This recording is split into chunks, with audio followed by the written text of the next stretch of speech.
ಮುಖ್ಯಮಂತ್ರಿಗಳು ಅಧಿಕಾರಿಗಳಿಗೆ ಹೇಳಿ ಒಂದಷ್ಟು ಸಿಲಿಂಡ್ರ್ ಕೊಡಿ, ಅದೇನು ಅಡುಗೆ ಮಾಡೋರಿಗೆ ತೊಂದರೆ ಆಗಿದೆ, ಲಕ್ಷಾಂತರ ಜನ ಸೇರ್ತಾರೆ ಜಾತ್ರೆಗೆ ಅಂತ ಹೇಳ್ಬಿಟ್ಟು ಹೇಳಿರೋದು ಹೌದು, ಕೊಡಿಸಿದ್ದಾರೆ, ಅದೇನು ತಪ್ಪೇನಲ್ಲ. ಆದರೆ ಸಾರ್ವಜನಿಕರು ಇದು ಅಂದರೆ ಎಷ್ಟು ಸಮಸ್ಯೆ ಎಲ್ಲಿವರೆಗೂ ಉದ್ಭಣ ಆಗಿದೆ ಅನ್ನೋದು ಒಂದು ಗ್ಯಾಸ್ ಬಗ್ಗೆ ಹೇಳಲಿಕ್ಕೆ ನಾನು ಬಯಸ್ತೀನಿ.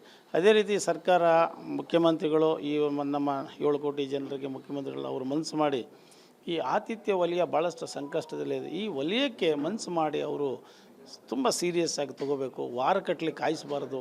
ಈಗಾಗಲೇ ನಮ್ಮ KH ಮುನಿಯಪ್ಪ ಅವರು ಹೇಳಿದ್ದಾರೆ, ಆಹಾರ ಮತ್ತು ನಾಗರಿಕ ಸರಬರಾಜು ಇಲಾಖೆ ಸಚಿವರಾದಂಥ ಮುನಿಯಪ್ಪನವರು ಒಂದು ವಾರ ತಡ್ಕೋಬೇಕು. ಹೋಟ್ಲಿನವ್ರು ತಡ್ಕೊಳ್ತೀವಿ, ರೈತರು ತಡ್ಕೊಳ್ತಾರ, ತರಕಾರಿ ಬೆಳೆದಿರೋ ತರಕಾರಿ ಟೊಮೊಟೊ ಇವೆಲ್ಲ ಉಳಿಯುತ್ತಾ? ನಾವೇನೋ ತಡ್ಕೊಳ್ತೀವಿ, ಹಾಲು ಹಣ್ಣು ಹಂಪಲ ಇವೆಲ್ಲ ಕೊಳೆಯಲ್ವಾ? ಒಂದು ವಾರ ಅಲ್ಲ, ಒಂದು ತಿಂಗಳು ತಡ್ಕೊಳ್ತೀವಿ. ಕೋವಿಡ್ ಟೈಮಲ್ಲೇ 1 ವರ್ಷ ತಡ್ಕೊಂಡಿದ್ದೀವಿ, 2 ಕೋವಿಡ್ ಟೈಮಲ್ಲಿ 1 ವರ್ಷ ತಡ್ಕೊಂಡಿದ್ದೀವಿ.